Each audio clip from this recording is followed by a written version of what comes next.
consolider et augmenter son capital seconde pour ambitionner un tir un petit peu plus sereinement. Donc Ludovic Dubo, actuellement en tête de course, qui semble déterminé à creuser l'écart un petit peu plus sur l'extrêmement valeureux et talentueux Pascal Perrin, qui réalise une très belle course, très régulière.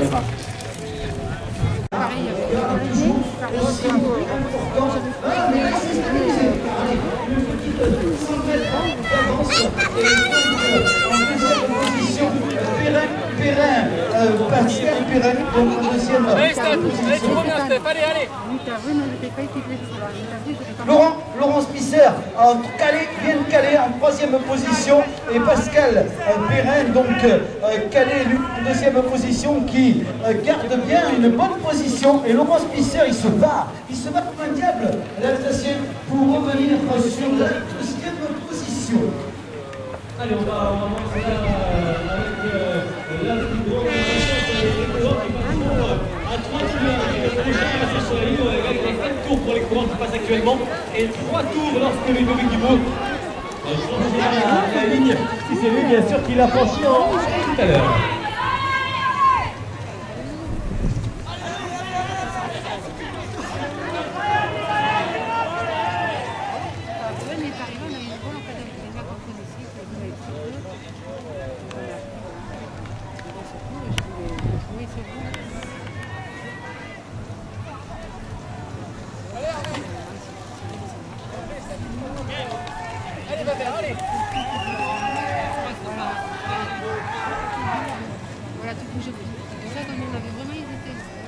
Voilà, on attend.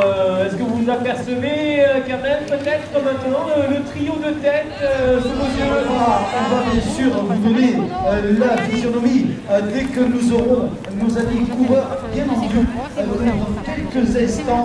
Donc on devrait pouvoir voir Ludovic. Est-ce qu'il est toujours bien calé? Est-ce qu'en deuxième position, Pascal Perrin est revenu? Je vais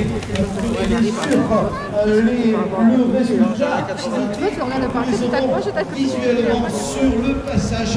J'ai rigolé parce que Marseillais. Alors oui, ce tour, ça sera probablement un moment important, car la partie montée avant d'attaquer la boucle. Le dernier point de passage est toujours Pascal Perrin qui le suit, mais l'écart est toujours à peine 8 secondes. 8 secondes. La batterie déconne, clignote. 8 secondes. Allez Pascal, allez. Le deuxième est 14 secondes avec Laurent Spisser. Voilà, merci au public qui nous donne l'info. J'ai pu avoir un point de passage. Il est là naturellement avec Ludovic Perrin toujours en position. Donc il est le patron pour le moment, mais vous avez bien raison, Fabien, de le dire. En cyclocross, rien n'est joué.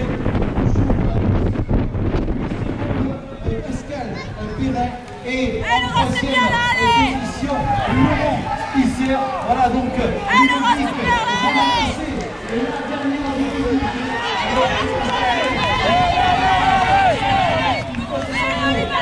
Enchaîner ces escaliers. T'as été aux escaliers? Hein? T'as été aux escaliers? Faut que tu vois Alain qu'il a été chercher l'autre. Ouais, j'ai vu passer, il est monté là-bas. Ah bah oui, mais tant pis.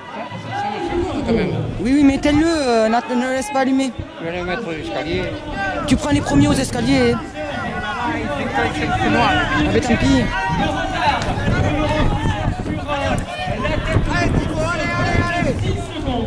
Allez, 13 et 26, donc il y a 13 secondes entre tous les hommes de tête.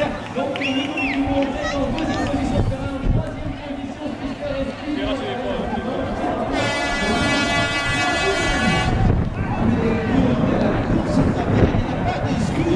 Le public a le droit de savoir les écarts. Et franchement, ce que vous venez de donner est très important.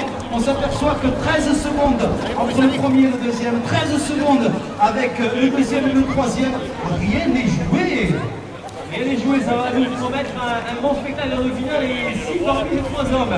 Un à garder quelques forces en se disant dans le final il faudra être là et dans le final je vais essayer d'en mettre en touche. Et là sans doute celui-là on va passer le physique, les ressources physiques des hommes dans les dernières minutes de course. 3 tour de l'arrivée maintenant, c'est le final de l'épreuve. Et la lutte est également vive pour les places d'honneur, pour une place dans les 10 premiers. Ça n'est pas rien d'entrer dans les 10 premiers d'un championnat de France et les coureurs actuellement en lice pour ces places d'honneur se les disputent ardemment. Voilà, le Rémois, Ligue W, viennent à la force des tendances, viennent de passer devant nous. Car je pourrais dire qu'il est constant l'écart avec Pascal Perrin, toujours calé avec son dossard numéro 17 en deuxième position et Laurent Spisser, troisième. Ils sont tous à quelques mètres de l'autre, donc ils se jaugent à un visage se marquer. Ils s'approchent du final. Ah, la surprise, le suspense, ce championnat vraiment donne du spectacle, le public nombreux, apprécie ce championnat de France.